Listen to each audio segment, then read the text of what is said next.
Admission आपने उस university में लेना है जहाँ पे एक कंडीशनल होता है, एक अनकंडीशनल होता है। 28 दिन पुरानी आपकी बैंक स्टेटमेंट होनी चाहिए। और इम्पोर्टेंट डॉक्यूमेंट है। अस्सलाम वालेकुम दोस्तों, क्या हाल चाल है आपके? उम्मीद है सब खैर खैरियत होंगे। मैं हूं हमजा और आ गया हूं आज मैं दोबारा से न्यू इन्फॉर्मेटिव वीडियो के साथ।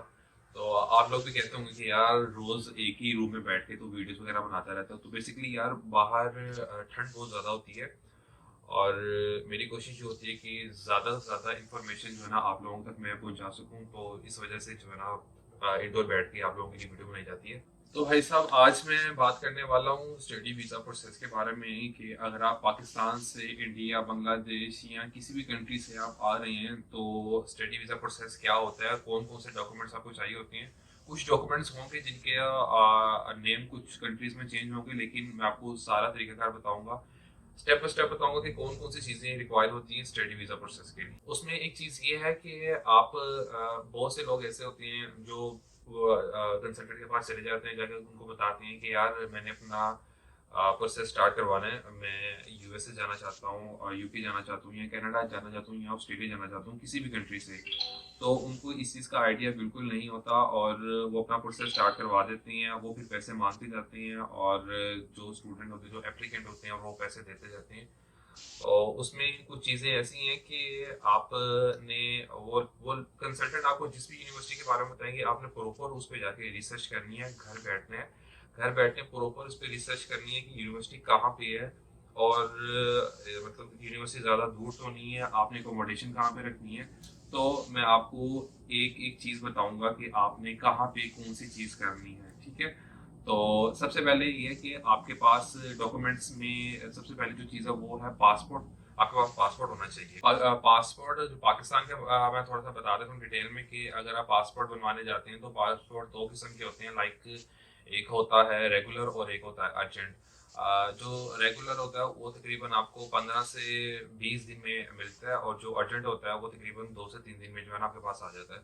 अगर तो आप अपना प्रोसेस टाइमली करवा रहे हैं, मतलब बिल्कुल टाइमली आपने अपना प्रोसेस स्टार्ट किया है, तो आप अर्जेंट सॉरी रेगुलर ही बनवाइएगा और अर्जेंट में मत जाइएगा, क्योंकि अर्जेंट में पैसे भी ज़्यादा लगते हैं, तकरीबन 7,000 लगता है। और जो रेगुलर है वो 3500 में जो है ना आपका बन जाता है। सो सेकेंड नंबर पे भाईजान आपकी आती है मैट्रिक की और इंटर की डिग्री और रिजल्ट कार्ड, ठीक है। ये दो चीज़ें होना आपके पास लाजमी है। अगर तो आप मास्टर्स के लिए आ रहे हैं तो बैचलर की आपके पास रिजल्ट कार्ड तो है, ठीक है। उसके साथ साथ आपकी जो है ना ट्रांसक्रिप्ट भी होना लाजमी है, ठीक है। ट्रांसक्रिप्ट जो है ना वो मैंडेटरी है, उसके बगैर जो है ना आपका काम अधूरा है, ठीक है। तो बैचलर की ट्रांसक्रिप्ट होना लाजमी है।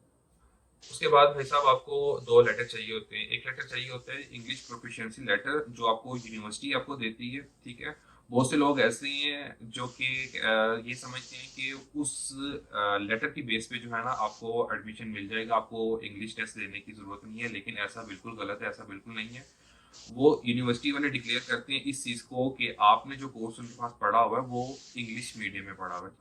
और जो दूसरा जो लेटर है वो ये होता है कि जो जिस भी यूनिवर्सिटी में आप एडमिशन ले रहे हैं, जैसे यूके में, अब यूके की यूनिवर्सिटी को रिक्वायरमेंट उनकी होती है कि आया कि आप लोग इतने एलिजिबल हैं कि आप यहाँ की इंग्लिश पढ़ सकें, उसको लिख सकें। तो उसके लिए कुछ टेस्ट होते हैं, जैसे आर्ट्स होता है, डिलिंगो होता है, लैंग्वेज सर्ट होता है। तो वो यूनिवर्सिटी टू यूनिवर्सिटी वेरी करती है कि वो यूनिवर्सिटी की रिक्वायरमेंट होती है कि कौन सी यूनिवर्सिटी आइट्स एक्सेप्ट करती है, कौन सी यूनिवर्सिटी बिलिंगुअल एक्सेप्ट करती है। वो आपको जो है ना जब आप किसी यूनिवर्सिटी में अपना प्रोसेस स्टार्ट करवा रहे होते हैं तो प्रॉपर उसकी जो है ना डिटेल पढ़नी होती है। उसमें सब मेंशन होता है कि कौन सा इंग्लिश टेस्ट उनको रिक्वायर है, तो आपने वही टेस्ट देना है। उसके अलावा आप इधर उधर मत जाइएगा। अब पासपोर्ट और आपके पास जब रिजल्ट कार्ड डिग्रीज वगैरह होती हैं तो उसके बाद आपने जो स्टेप है, यूनिवर्सिटी आपने जो है ना अप्लाई करनी है। आपने कोशिश ये करनी है तो कम से कम 4 से 5 यूनिवर्सिटीज़ में आपने अप्लाई लाजमी करना है, ठीक है। और कोशिश को ये कीजिएगा कि अपनी रेलिवेंट फील्ड में जो है ना आपने अप्लाई करना है, ताकि आपको यहाँ पे आके जो आप स्टडीज़ वगैरह अपनी कंटिन्यू करें वो आपको स्टडी करने में भी ना काफ़ी आसानी हो। आउट ऑफ स्टडी जब आप जाते हैं तो काफ़ी थोड़ी सी जो है ना डिफिकल्टीज आती हैं, लाइक असाइनमेंट बनाने में या फर्दर क्विजेज वगैरह में। हाँ, तो जैसे आप लोगों को तो पता है कि मैं डिपेंडेंट हूँ यहाँ पे एज ए, और मेरी वाइफ जो है वो मेन एप्लीकेंट है और मैं उनका सारा जो प्रोसेस था वो मैंने ही किया था। तो मैं आपको उनका भी थोड़ा सा बता देता हूँ कि उनका मैंने यूनिवर्सिटी ऑफ चेस्टर और Greenwich university, university of Chester और मुझे याद नहीं आ रहा, एक और यूनिवर्सिटी में मैंने अप्लाई किया था, और चौथी यूनिवर्सिटी थी यूनिवर्सिटी ऑफ हेडफोर्डशायर। ठीक है, तो यूनिवर्सिटी ऑफ चेस्टर से भी आ गया था ऑफर लेटर। तो यूनिवर्सिटी ऑफ हेडफोर्डशायर इस वजह से चूज़ की थी कि ये लंदन के एरिया में आती है, लेकिन जब यहाँ पे आए थे तो ये तकरीबन आउटर लंदन में ही आती है, काफ़ी दूर है।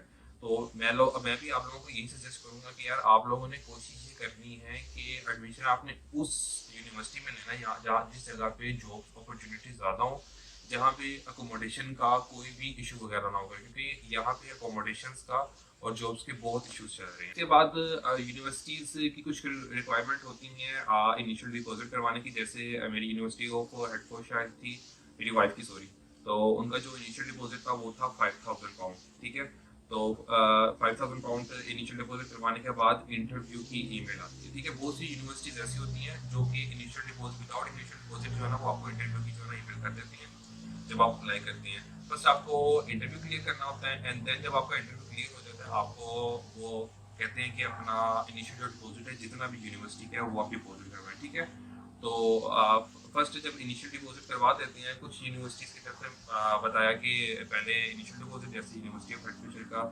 फर्स्ट इनिशियल डिपॉजिट करवाया था, एंड देन इंटरव्यू की ईमेल आई थी। इंटरव्यू देने के बाद प्रोसेस ये है कि आपको कैश मंगवाना होता है। जब आप कैश अप्लाई करने से पहले जो है ना उनको दो किस्म के ऑफर होते हैं, एक कंडीशनल होता है, एक अनकंडीशनल होता है। कंडीशनल सबसे पहले आता है, उसमें उन्होंने सारी कंडीशन लगाई होती हैं, पहले उनको आपने मेट करना होता है, एंड देन आपको जो है ना अनकंडीशनल ऑफर आता है।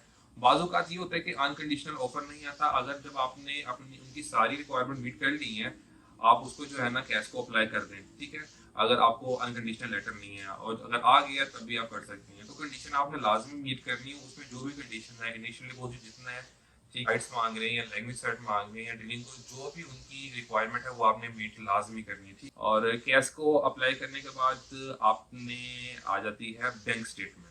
आपकी जो रिमेनिंग फीस रह जाती है वो आपने टोटल कैलकुलेट करनी है, और उसके बाद लिविंग एक्सपेंस जो यहाँ के होते हैं, ठीक है, वो आप चेक कर लीजिएगा। इनर लंदन और आउटर लंदन जो भी है उसके मुताबिक आपने टोटल अमाउंट बना के उसकी जो भी आपकी, अगर इंडिया से आ रहे हैं या बांग्लादेश से, जिस भी कंट्री से, पाकिस्तान से, जहां से भी आप आ रहे हैं, वो आपने अपनी करेंसी में कन्वर्ट करके उसको टोटल कैलकुलेट करना है कितनी बनती है, और कोशिश कीजिएगा कि उससे ज्यादा ही कुछ, थोड़ी सी जो है ना ज्यादा रखवाइए। 28 दिन पुरानी आपकी बैंक स्टेटमेंट होनी चाहिए। ठीक है, 28 दिन जैसे ही आपके अकाउंट में एक अमाउंट पड़ी हुई है उसके बाद आपने बैंक स्टेटमेंट फ्रेश निकलवानी है और आपने वो सबमिट करवा देनी है जब आपने वीजा फाइल करना है। ठीक है, और वीजा फाइल करने के बाद आपने अपनी बैंक से अपने पैसे बिल्कुल भी नहीं निकलवाने, और जब तक आपका वीजा नहीं आ जाता।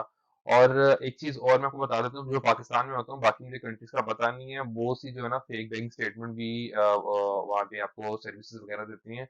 तो मेरी आपको सजेशन यही है, आप बिल्कुल भी उस साइट पे ना जाइएगा, क्योंकि बहुत से मेरे साथ कांटेक्ट में भी दो लड़के थे, उनके बैन लगे थे, ठीक है, फेक बैंक स्टेटमेंट की वजह से। तो उसके बाद बैंक स्टेटमेंट के बाद एक और इम्पोर्टेंट डॉक्यूमेंट है जिसके बगैर तो आप यूके आ ही नहीं सकते हैं, वो है टीबी टेस्ट। ठीक है, टीबी टेस्ट आपको बता देता हूँ, कोई इतनी मसले वाली इसमें बात नहीं होती। बहुत से लोग परेशान हो जाते हैं कि टीबी टेस्ट क्या चीज़ है, ये पता नहीं क्या है, इसमें क्या हो जाएगा।